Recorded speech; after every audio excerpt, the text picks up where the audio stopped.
biggest thing I have learned about myself in business, that I'm capable of much more than what I thought I was capable of, and that I'm a bloody hard worker, and I might not be the most talented, I might not be the best looking, I might not be the most experienced, but I will outwork anybody. I'm really proud of that, and I stand behind that. I feel nauseous, believe me. Never had a lot of shit come easy. Had to work hard, struggle just to be me. Had to rise up just so they could see me. Did what I had to do just to feed me, and what was left over I put towards my dreaming. But the only thing in life that has meaning are the things you gotta work for, believe me.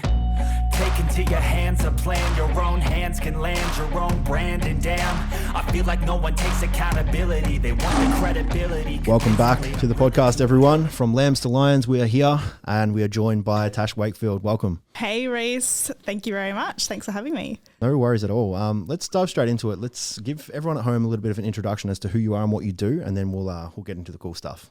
Sure. Okay. So I'm Tash. I'm a coach, a nutritionist, a mum, the owner of Girlfitmethod. When people ask me this question, I always try and think of things that are interesting, but that's about it. Yeah. Okay. So what brought you here today? Because I feel like your podcast is very fitness, health oriented. And this is probably, correct me if I'm wrong, one of the first business podcasts that you've guest spotted on, if not the first. Yeah, it's the first. Excellent. Yeah. Okay, cool. So what brought you here today to talk about not health and fitness, but more so the business behind health and fitness? Yeah, well, I guess the journey that I've been on the past couple of years has been crazy. Like, I feel nothing in my life has changed me more than being a business owner, and the lessons that I've learned along the way and the opportunities that I've had. And I guess if there's anything that I can pass on to somebody to be able to help them in their journey, because business is really hard, then, I've made lots of mistakes and then I figured out what has worked, then I'd love to be able to pass, that knowledge on. Excellent. That's exactly why we're here. We try and make sure that we can have these conversations and come out with some tactics and some sort of ownership of what to do. So before we go down that road of what to do and how to do it, let's talk about your journey so far. Rather than go in with the standard questions of just like, where did you come from? What does someone need to know about your business that would answer the most that no one has actually asked you before? In the context of what we do, or just also where you are now? Like if let's go down the road of this is a business. What does someone need to ask, or what is the unasked question that will give the most amount of answer in regards to where you are and what you do, and also the success story that it's become? I think really for us, the reason, we've gained success is because everything we do is to serve others. And that's probably the basis of my business and the whole purpose of it, and why we're in the position that we're in, and why we do what we do. And I think sometimes, in business, we can think about what we're wanting to achieve, when really I've always come back to what my why is, and my why is making, even if it's just one person's life, better. And that's been what's propelled me forward and helped me make every decision that I've made in my business. Amazing. Okay, so let's kind of rewind back to the start of this. You said it's been a whirlwind. There's been some challenges. Where did that first challenge first come from? And I'd assume it was probably before fitness industry. Oh yeah. Okay. Wow, how far do we want to go back? What brought you into this industry? Probably a better question. Okay, so my journey with health and fitness, I guess, started from a place of hating myself. So pretty typical, really. I'd say the majority of people, in particular women, tend to go through, times in their lives, it's usually at the beginning, teen years, early 20s, where they view exercise, view food as a way to get them to look a certain way. And then they think, when they look that certain way, they're going to be really happy, and we all find out that that's just not the case.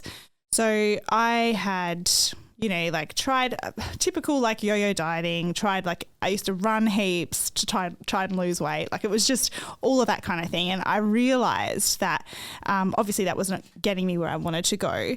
And I ended up having an experience where I worked with a coach who completely changed my life. So I felt really passionate about wanting to help other women do the same. But the kind of person that I am, so before getting into the health and fitness industry, I worked in community services, worked in youth work, and I've always loved people. Like, I do people. I find them fascinating, like everyone.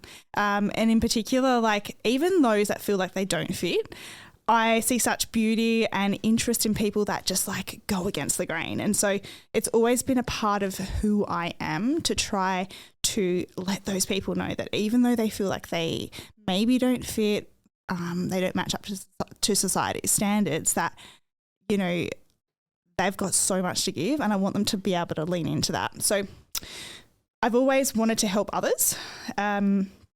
And that's what kind of then eventually got me thinking, geez, like maybe I should transition into the health and fitness space, but obviously pretty terrified because I was quite established in my career, had a lot of stability there, was getting a good income, like had worked my way up in a management role, was like enjoying it, but just like bored as hell. Mm-hmm. And I'm the kind of person that thrives off achieving and likes to be challenged. And so I just felt like there was nothing I could give in that role. And so, you know, the thought, I guess, was planted in my brain like, oh, imagine if I actually went ahead and did this. Did you envision it becoming what it is now? No, not in a million years. Not in a million years. I guess I think about my upbringing. So my dad off and on ran his own businesses, probably worked as a contractor. However, like the family that I came from, so my mum is Greek Cypriot. My grandparents came over from Cyprus, had nothing and just worked, paid off their house. And that was just what I was taught. You know, you just get a job, you work really hard, you pay off your mortgage, that's it, right? Like that was kind of like what I was brought up with. And obviously jumping into business requires you to do kind of the opposite, right? So like have no job security and just like almost live off a dream. And so it was never really in my mind that I could run a business. I had no idea how to run a business. So I guess like for me, the thought of doing that was so out of my comfort zone. I just wasn't sure if that was really possible. And I guess where I am today, like never in a million years would I have thought I'd be in the position that I am right now. But it's exciting because now I think about where I could be in like 2-3 years time. Yeah. Yeah. It's, I think just to unpack that a little bit there, you said that like in the fitness industry, some of your journey was to do with like challenging the status quo and going against societal expectations of what fitness was and how it should be received. And I think just breaking down with like the family history to now, like I dare say you're probably challenging the expectations as well for what was set with you going into life and business in general. Oh my gosh. So yeah, on so many levels. So I was also brought up in like a really strict Christian home. Like, I mean, like so strict. Mm-hmm. And so even being on social media and just even in that industry, it's, you know, often looked at, I guess, like in those spaces, like really religious spaces as being quite an attention seeking, bit narcissistic. And so I definitely have gotten pushback about that for sure. And I've had to really think about, well, you know, am I going to live my life the way that I think I should live my life, or am I going to listen to all of these people that want to keep me in this box? So yeah, I mean, that played a really huge role as well. But I'm so happy that I didn't listen to all of those voices. Were any of those people that were forcing those opinions on you running online businesses themselves? No. Okay, cool. Yeah. So and they just, absolutely, you know, they just tick the boxes of what they thought they should be doing and what people approved of. And I've never been the kind of person that has done that. So for me, you know, I'm more than happy to follow the rules if I can see that they make sense. Mm-hmm. But if I feel really convicted about something, I don't really care what other people say. If I think there's reason behind it, I'll just go and do it. Yeah. At what point did you consider yourself as a business person then? Because like from experience, I know that the fitness journey starts as a hobby and it starts as like a job you work, but never something you see as an actual business.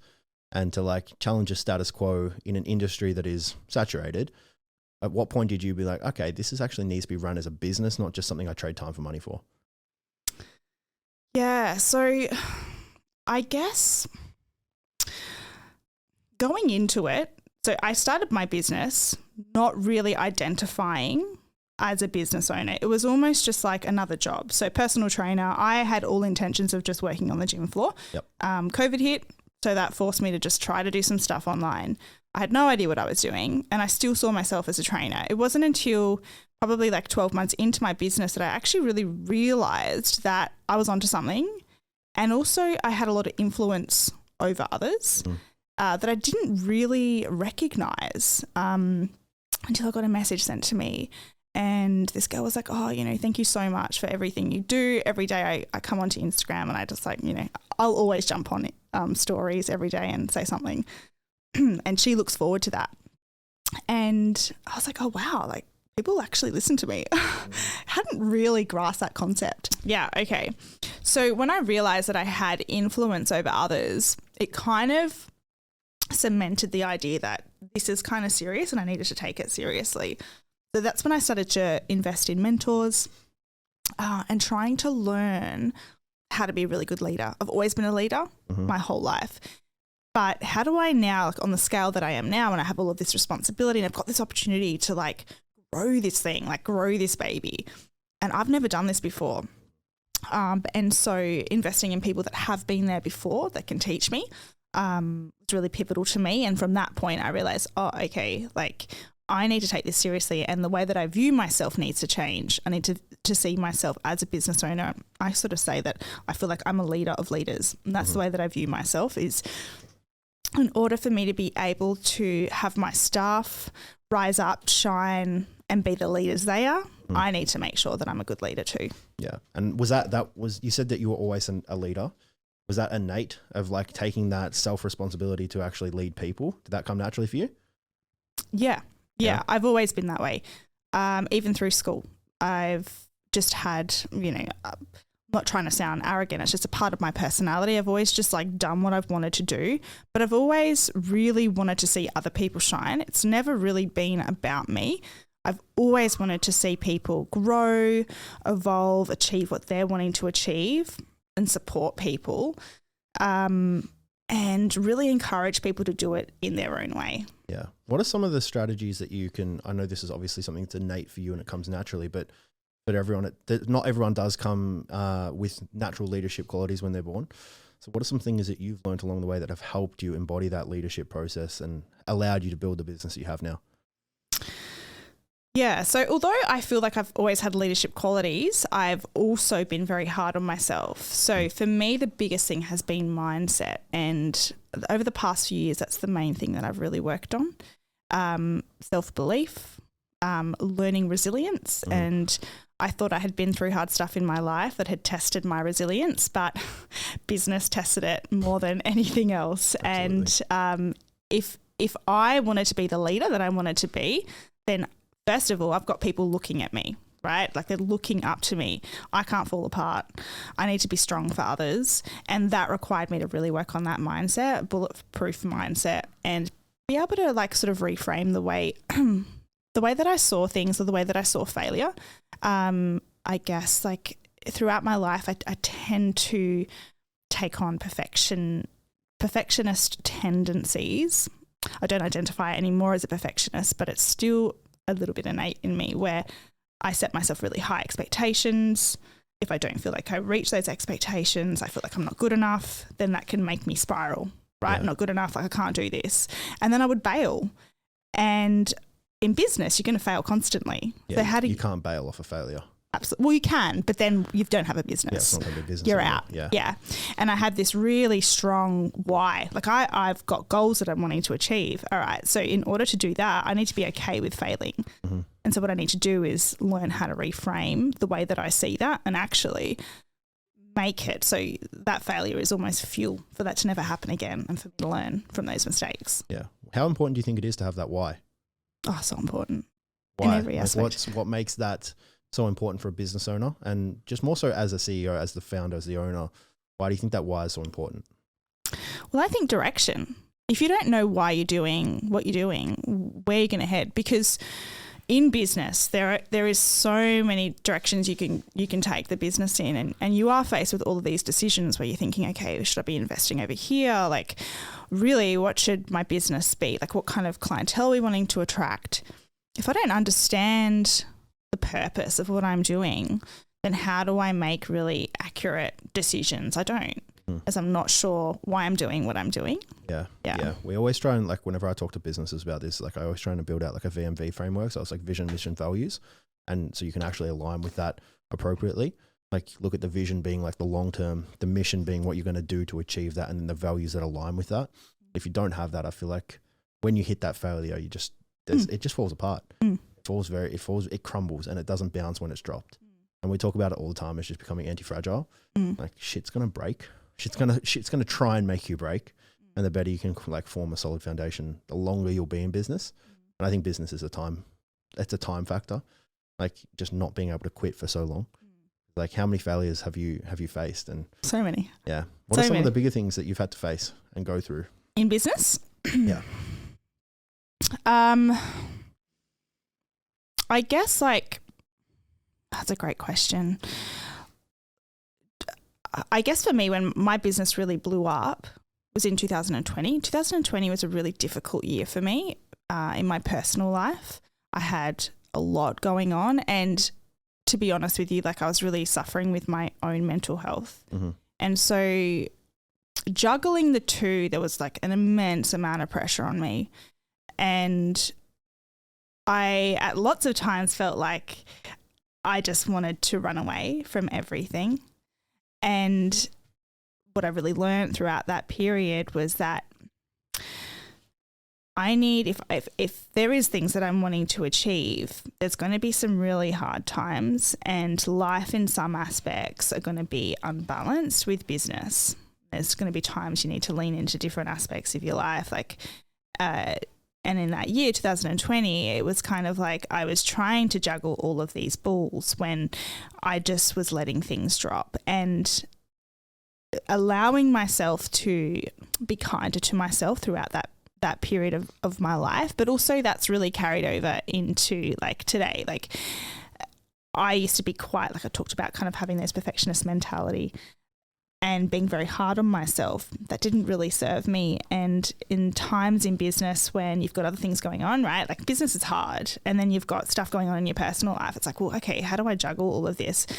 Taking the pressure off and allowing yourself to be like, okay, well, maybe I can't achieve X at the moment. All right, well, what can I achieve? Like, what is achievable with everything that I've got going on, and just allowing myself to do that. I've forgotten what the question was. Hardest part of business so far? Yeah. Biggest failure? Oh, the biggest failure. Yeah, probably that. Do you think you lent on your business a lot to distract you from your personal life? Absolutely. Yeah, I do that all the time. I do it now. Yeah. It's terrible. Yeah. How do you find you cope with that? Well, the hard thing with me is I'm also a mum. So I've got this massive responsibility of this little child who's 4, so he's quite young, still quite dependent on me. That's been the hardest thing. And it is, for me, I'm very much, I'm trying to change this, but a lot of my confidence will come from my achievements in my life. I get that. Yeah. So when things are like not going to plan in life, I go straight to my business. Right. What can I do here? How much more effort can I put in to grow this? Because then that's going to make me feel better about what's going on in my life. It's controllable too. Yeah. Like, as we spoke about off camera, it's like the startup phase. It's like, put more in, you're going to get more out. Yeah. It's a 1-for-1. Yes, time delay, but at least you can control that. Yeah. I feel like when there's external factors, especially like personal life shit, it's just like, it can often feel like out of your control. Yeah. And business is the only thing that you can lean on. Yeah. One thing that I learned, actually, Matt told me this. Matt's actually someone that helped me come to terms with this, is like, you can lean on anything, but sometimes as business owners, we always tend to lean on the barbed wire, the thing that will cut us and leave us the most bruised, and it will hold us up and it will keep us stable, but lean on it for long enough, it's going to fucking break you. And I've learned that heavily with business, of like, when shit's going wrong or not to plan, I tend to lean on the business too hard. And then it's just like, okay, when I come back to normality, like, fuck, okay, there's a lot of cuts here. A lot of things that probably could have been tended to without so much pain if they had just been given the attention. So I think that's a real hard portion of business, to trying to differentiate between putting your effort in, leaning on it when it's safe, and when it makes you feel more safe probably, versus like when you actually need to put attention elsewhere. Yeah. It is hard. Yeah. Yeah, it is. And I think it just leads to burnout. You end up getting into these cycles when you've got stuff going on in your life you don't want to address because they're hard, and all you do is focus on the business. Subconsciously, you're still stressing about this other thing over here, and that's going to catch up with you at some point. So now you're putting like a huge amount of energy and time into your business, but you're also so stressed about all this other stuff. And all that leads to burnout, and then you are forced to deal with the thing that you don't want to deal with, but things are worse. Yeah. At what point did you learn that you had to like think about dealing with the other shit as well? Because like first 2-3 years of business, like it's very hard to just like step away from that. Very hard to just like, because you're going to lose, anytime you step away, you're going to lose momentum. How did you start to deal with that? Like, how did you start to come up with a strategy of like, okay, business time, personal time, how can they both mesh? Because I think the whole work-life balance is something that a lot of people struggle with, especially in the infancy of business. Good question. It's come down to me working on my relationship with myself. So like I sort of just touched on earlier around feeling good about myself when I achieve things, really sitting back and going, okay, like, is that truly going to give me happiness? Like, why am I feeling like I need to achieve all of these things in order to feel fulfilled? Because ultimately, when I actually think about what makes me feel fulfilled, it's the relationships in my life. It's being able to be present with other people. And I can't do that if I'm just like working like a nutcase and not having that balance. And that's just come through trial and error. It's come through cycles of like burning out and then coming back down, reminding myself of, oh, I can't do that again. Then going and doing it again, burning out, and you know. I don't think we ever learn from those kind of mistakes in business. Nah. I think they just get bigger. Yeah. And the cycles become longer. Yes. So you forget about the lesson. Yes. Right. But like I always look at it in seasons. Like you just have push seasons and then you just have to pull back. Yeah. Because like I've had a million burnouts in my life and it's like I never learn. No. Never fucking learn. No. Where's like for you now that you're like, let's talk to where you are now. Obviously, your business has superseded Australia, where you're now predominantly in the US. Yes. Talk about that journey a little bit. Like I think a lot of people get limited by maybe even the town they live in, the suburb they're in, the area, and you've gone, fuck that. Let's go to another country and just dominate. So how's that kind of played out for you? Yeah, well, I didn't plan it. So it kind of just kicked off through social media. And I guess that's like the power of social media, is that you've got this reach far beyond you could ever imagine. So yeah, I probably have like 90% of my business in the States. I have my staff in the States. And it's been such a great experience. I feel super privileged. It's also been quite challenging. So obviously, you know, obvious reasons, time zone differences, cultural differences. I haven't seen it, or I haven't been able to, like, there's been nothing really negative about it, I guess. It's just, I guess what was more interesting is never in a million years, we kind of talked about, did you think you'd ever be where you are now? I never would have thought like I would have the majority of my business in another country, which is kind of cool, because what that has actually taught me is that like we can go into something in a mindset thinking, oh yeah, we could achieve X, Y, Z, when in fact there is so much more that we could achieve. Mm-hmm. And, you know, if this is possible, what else is possible? Does that make you now reassess goals and go, well, like go more, higher? Totally. Like if you write down goals now and go, okay, what's the next 12 months look like? How do you then have this filter of like, am I just undershooting this? Like, because you've had so much growth, so much expansion into a whole nother country so quickly. I'm just curious, my own, like, I guess, understanding of like, how do you now goal set appropriately, knowing that like the sky is not the limit anymore? Yeah. Well, it's like the bar set so high. Yeah. Well, to be honest with you, I have, when I do set my goals, I guess for me, I don't want this to sound like really cocky, but I just think I can achieve whatever I want to achieve. Like, I'm the same. Yeah. And I think you've got to have that delusional attitude in order to succeed, because you may not be able to achieve X, You Y, think Z. it's delusional or arrogance? A bit of both. Yeah. Yeah. I think you need both. I agree. I think everyone sits here and says like, oh, ego is the enemy, but fuck, like you want to get through business, you need to strap your laces up a bit. You need to have a bit of ego about you. You need to back yourself. Yeah. 100%. And you got to feel like you're capable of doing it. If not, there's going to be somebody else that feels that way that's going to absolutely supersede you. Yep. Yeah. And I feel like I look at it this way, right? In our industry, we have a very short time period where we're relevant. Like everyone in the industry will at some point suffer shiny object syndrome, where someone new will come along with a different brand market, a different et cetera. And it's like, well, fuck, if that's going to come and you can't control it, like we We need to go now. Balls We need to to go wall. far. Yeah. All right, the whole saying of like, if you want to go, if you want to go, if you want to go fast, go alone. If you want to go far, go together.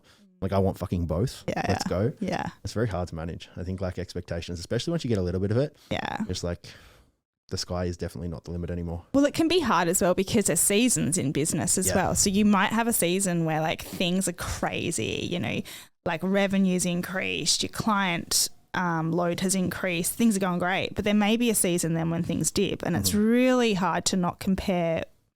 It's hard to not go back and think about those seasons when things were going really well and feel like you're not doing great now. Where one of my mentors taught me is like, this is just business. You are going to have times when things are nuts, and then when things are slower, all right, what do we do in these seasons? We think about how we can improve the business so that next season when things are nuts, we can then really optimize that and scale it even further. What's going on, everyone? Hope you're well. I won't keep you too long. I know you're hopefully enjoying the podcast. And if you are, let us know. It would be really greatly appreciated if you can jump on, give us a quick 5-star review. You don't even need to stop listening to the show. If you're on Spotify, you can do it in less than 10 seconds. And it does help the show grow a lot. It helps us, get a bit of confirmation bias that we're doing the right thing. And just to say thank you, if you guys do that, we're going to be picking one person every month to guest spot on the podcast that has shared, liked, comment, subscribed, and interacted with what we do. Big thank you. Let's get back to it. Yeah. How do you prepare yourself for those downturns? Yeah. So in the past, they've really affected me and I've panicked. Mm-hmm. So, not having that abundance mindset where I think, okay, it's all over. Like, it is really hard when you get success like quickly in a way to feel like maybe it's going to be really fleeting. Mm-hmm. This is not going to be something that's going to hang around for the long term. And so when things go quiet, it can feel like, all right, well, this is over.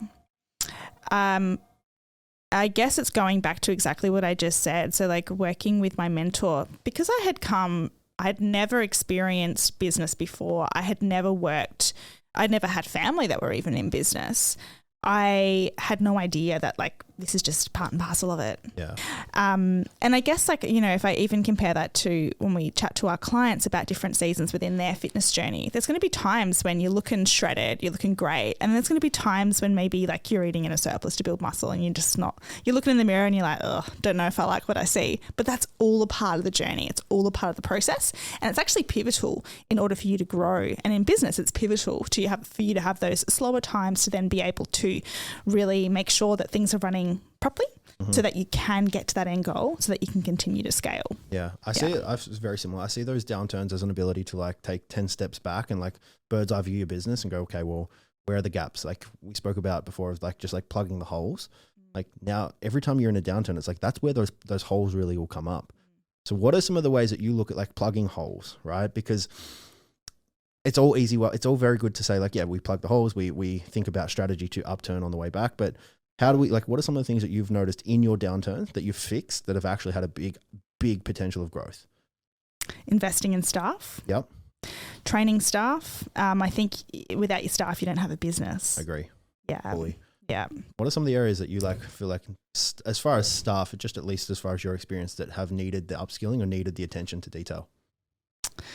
In what areas they have? Yeah. Like what's affected the business in the most positive way from certain areas of upskilling or investing in?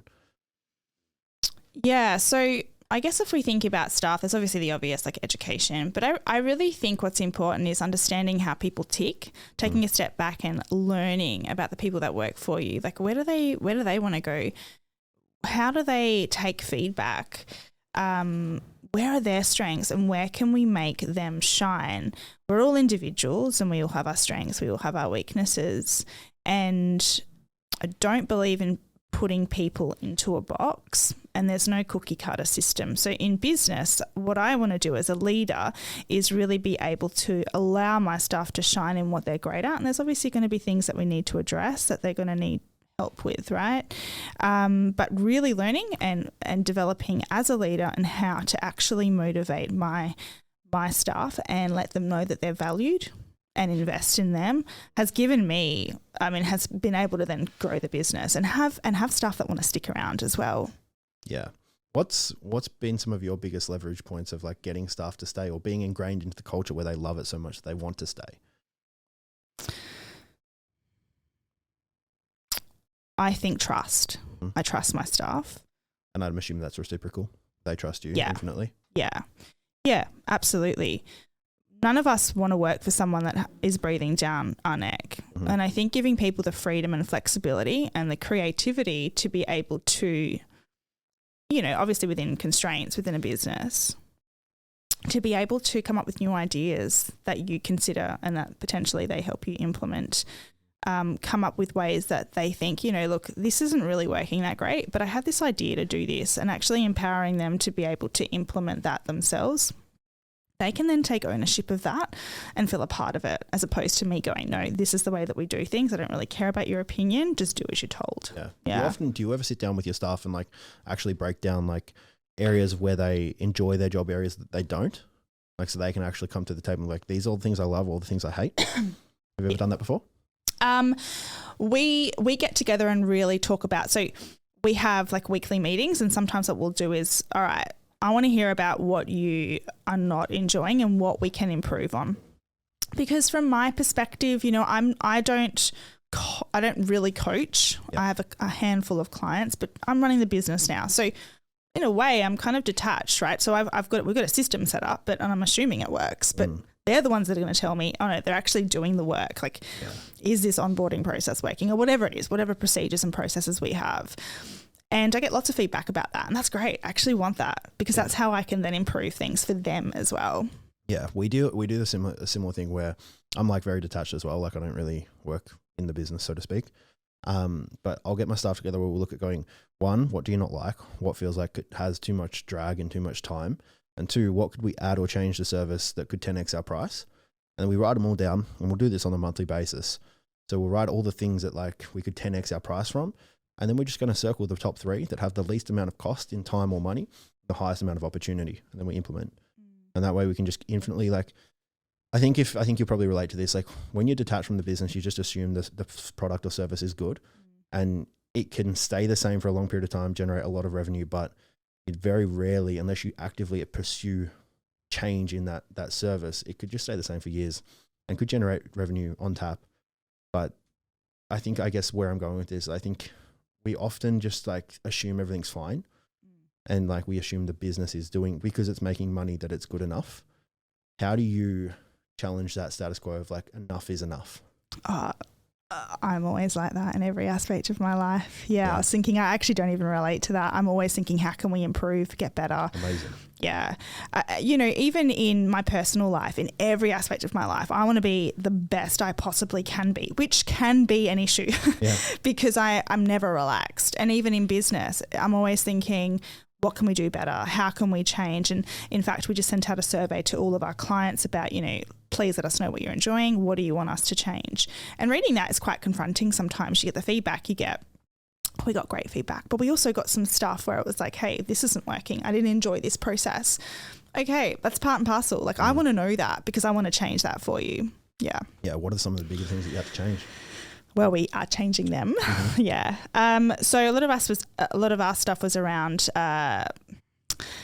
the technology that we use at the moment. It's a bit clunky, and I know that, and that's an issue. So we're definitely working on that. It's not something I can fix overnight. Yep. And then also just, I think what can be difficult with online coaching, I guess I'm talking about my specific business, especially being overseas, is the process in which they get communication from coaches to the clients. And I think a lot of issues come from miscommunication, especially in a coaching business. Mm-hmm. And expectations as well. Okay. So expectations of the client coming in, and then what we are going to provide, and making them clearer. So that's things that we're working on at the moment, so that when the client comes in, there's no confusion about what they're going to be getting, and also there's no confusion about what they need to be bringing as well. I asked that question for a reason. So as a founder, how do you adapt to potentially negative or constructive feedback? How do you actually take that in? I feel like a lot of people, we talked about before, having a little bit of ego is good, having too much is bad. A lot of people kind of go down that road of well, no, fuck it, it's fine. How did you adjust to actually taking on feedback when it became bigger than just you in business? I fall probably more so on the side of taking it too personally. Mm-hmm. Yeah. So I don't ever think, oh no, it's just your problem. as long as there's evidence behind it, you're never going to please everybody. And sometimes people have been shown and communicated with effectively, but they've chosen to not hear that. And I think if we've got the evidence of that, then I can't do anything to help you. Yeah. However, when there's suggestions made and I can really assess what this person's saying and I can say, yeah, actually, you're right. All right, how can we change that? For me, what I've had to learn is when I did get feedback that was negative, I have in the past taken it personally. Now what I do is I think, well, it's like anything, you know, when you start something or when you begin something, let's just say riding a bike, you know, you fall over, right? And it takes time and it's kind of like reps in business. The more people you get through, you figure out what works, what doesn't work. And if you can't then get back up on that bike and take that criticism, constructive criticism to change things, you're not going to grow and evolve and be able to provide a better service, which is the whole purpose of what we're doing. You know, here at Girlfitmethod, like we're here to serve. So I want to be able to serve you the best I possibly can. This is not about me. It's not about my ego. It's about serving you and you getting the best product. Yeah. So always going back to that, I think, is just pivotal. Yeah, service. Yeah. I think a lot of people have that detachment of like, we're in the industry where they see, like if we use e-commerce as an example, like that's selling a product, you get a physical thing and so on. But people especially in the service-based industry, forget that their service is the fucking product. And they don't realize that like, if you were to get feedback on, say, a physical product, like a jumper, and it said it ripped apart, it didn't work, it didn't service the need, you would probably go to the supplier and fix it. Whereas a lot of people, like when it comes to feedback in a service-based business, they do take it personally, like you said you originally did, and they don't focus on the actual implementation of strategy of like, well, what can we actually do to change this? Well, it's you. That's why. Yeah. In a product-based business, it's so easy to detach. You know, if you're selling a drink bottle, that's the drink bottle. You know, I don't like the color of your drink bottle. Right. Yeah. But if it's like, I don't like the way you're communicating with me or I'm finding you're not supporting me enough, oh, okay, maybe I'm not a great coach. Mm-hmm. And, you know, that's something that my coaches have even experienced, and being able to let them know, hey, look, we are all learning. And, you know, some of the feedback that we get, and for some people, you're just never going to make them happy. But, you know, if you're communicating with someone and they're really just not vibing with you, okay, what can we do here? How can we change your approach? Because when you're working with people, every single person ticks differently. And you need to be able to evolve and you need to be able to adapt to be able to get the most out of that person, to be able to communicate with them effectively. And that requires you to be able to change your approach with each person. It just takes practice. Do you think that was a big learning curve for you, like shifting to a different market in a different country, demographics, etc., social norms and so on? To a degree. Not a whole heap though, because I feel like, I guess with what we do, it's pretty universal. Yeah, I would say that hasn't been a real issue. I think having to learn how to adapt to work with different people has been really important. But I wouldn't say that it's been a negative. Nah, it's been no real. What are some of the bigger positives shifting to an American market? I think people in the US see the value of coaching much more than here in Australia. So getting them to understand the value of what we do has been easier, which is really great. You would think because the US is bigger, the market is bigger, so you'd get lost. I haven't really found that.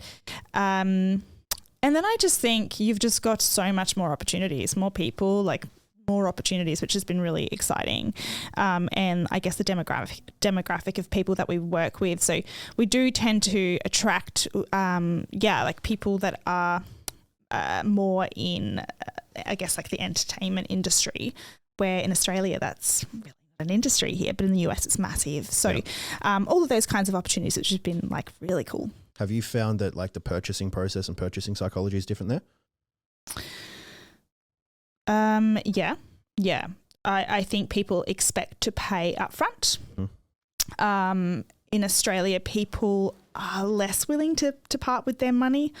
And I don't know why that is. So I guess that aspect has been easier for us. And I'm not sure why that is, why, you know, people in the US just tend to be okay with spending money more so on their health and fitness. Mm-hmm. But it has made, I guess, our job easier. I think over there it's just such a widely accepted term. Like the term high ticket gets thrown around here in marketing agencies in Australia, but it comes across as a little bit like underhanded. And I feel like a lot of, especially in the fitness industry, there's a lot of limiting beliefs behind what people think they can charge.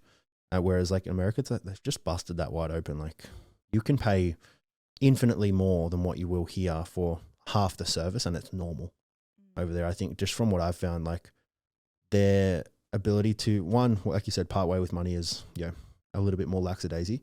But more so like I think they're just like accustomed to spending more upfront, and it's not even considered high ticket there. It's just normal ticket. Like, whereas here, positioning the price point and an upfront payment, it becomes a little bit more, I don't know, challenging. Buyer's resistance, buyer's remorse as well. People regret spending lots of money here. Yeah, I think so. I also think though that's in the marketing and the way that you sell your service. I mean, when I think about what we do for women is we change their lives. Really, there's no ticket on that. Even I think about the mentors I've invested in. I've spent like a silly amount of money, and it's terrifying. It's really scary. Yeah. You don't go into it going, oh yeah, whatever. Like it's scary. Yeah. But I kind of feel like through that, even my own experiences with working with my own coaches and my own mentors, what I have gained out of that has just been invaluable. And in order for me to become richer, I'm not just talking about in business, but in life, in my relationships, that's been worth every penny, and I've needed to do that. And if I hadn't have done that, I'd be stuck here all the way back at square one. And it's the same with whatever you're selling. You need to be able to communicate that effectively with whoever you're talking to, because then money to a degree doesn't become too much of an issue because you're selling them something that they so desperately want. Yeah. What's some of if we talk communication then, what's one of the biggest things you've learned about people while communicating with them with regards to money? Regards to money. So I guess like for me in my business, by the time we have someone come to us to want to work with us, we would call them a pretty warm lead or a hot lead. And the reason for that is because I've made a promise I get all of our clients come through social media. Yep, likewise. Yep. And so that consistency, being on social media, is pivotal in my opinion. If you are going to show up for people, you need to show up on a consistent basis because that builds trust. And so that's the first thing, is being consistent regardless of how you're feeling. And it's really hard sometimes because I tell you, there are many days where I don't feel like showing my face on social media, but I remind myself of my why and why I'm doing this. And it's almost just like, any job description where you need to do something, that's the way that I view it. There's no two ways about it. Same with my podcast. Regardless of whether I want to record a podcast or not, it's happening. So that consistency, because if I can make that promise and I can deliver on that promise, then what I'm telling someone I can help them with, that's going to build trust for them to believe that I can actually do that. So there's that aspect of it. And then really, I think what's key in life and in the industry of coaching and people is being able to connect. And I guess of my own story, I've been where a lot of women have been. And so I can really empathize with them as well. So before they even jump on a call with us to come and work with us, they feel like they know me. We're best friends. Yep. I can completely understand where they're at. And so I think that trust aspect's really important, especially when it comes to money. If you're exchanging money for a coaching service, you want to make sure that that person is, number one, going to get you results, but number two, understands where you're coming from.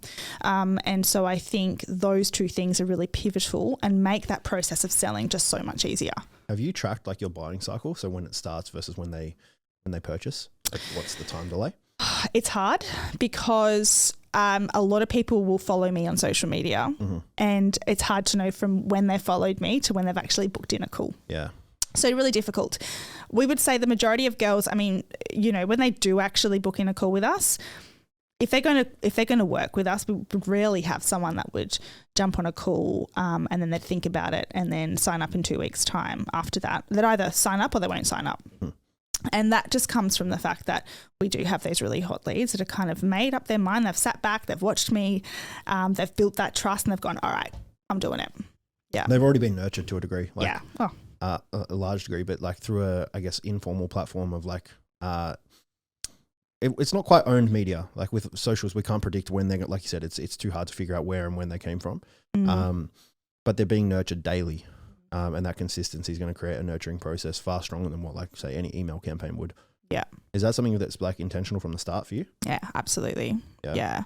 And the podcast is great too. Mm. Podcasts are amazing platforms. I think being able to really delve into subjects deeper, just being able to have a chat, like people feel like they're almost communicating with you through a podcast. I think that has built up a lot of trust as well. I think they're just, if anyone out there hasn't started a podcast and they own a business, go do it. Just do it. It's amazing. Yeah. I said that a few episodes ago. Like you need in business, you need 3 forms of media. You need owned, earned, and paid. Paid is something you can get away without for a while, but owned and earned. So like a podcast where you can get your content in front of people, they can download it, you can measure it, you can retarget them. That's all earned. Like it's like given time. And I think it's fucking critical. Yeah. Like what makes you, I'm going to pivot a little bit here. What makes you different from another business owner? What makes you a good business owner?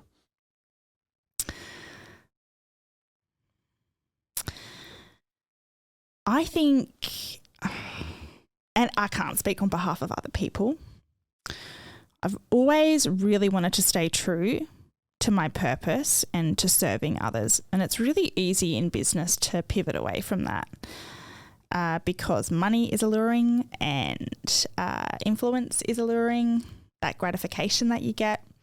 And even like now when I go to post something, and there's sometimes I just won't post things, I'm like, why, what intention do I have here? Like, am I, what sort of emotion am I trying to evoke in the person that's going to view this? Is this actually going to benefit that person? Or do I know that I could potentially make that person feel not great about themselves to be able to then sign up and work with me? Is that what I want? Nah, not really. And I kind of feel like, like there's money there to be earned, and you can earn that money through means that really doesn't reflect well on your character.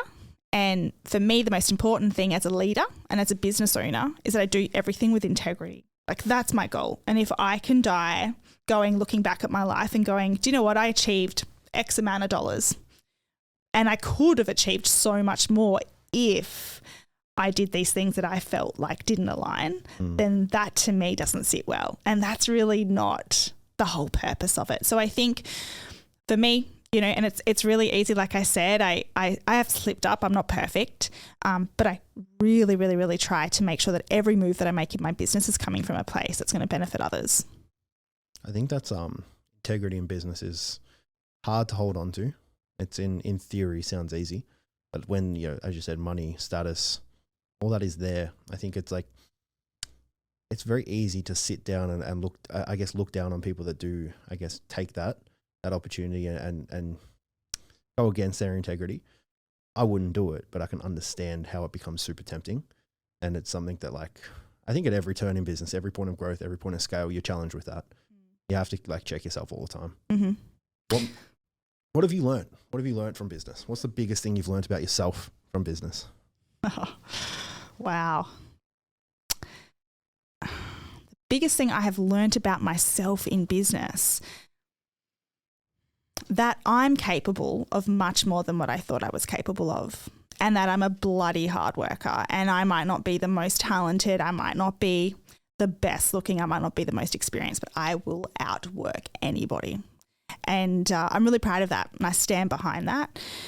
And I guess as well, just saying that for me, growing up and being very much getting reinforcement through performance and achievements, what I've really realized, and I take this really, I'm really, I have a position, like I said, sort of influence to a degree to some people that follow me, right? And I take that really seriously.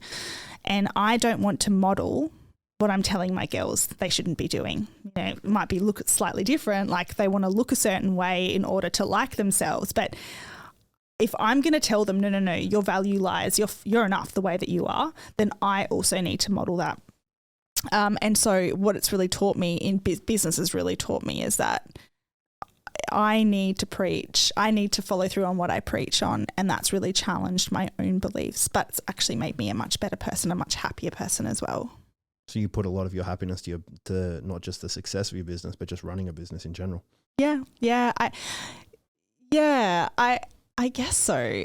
I guess Can you repeat that? As I want to really think about that. So do you attach a lot of your happiness, not just to the success of your business, but just running one in general?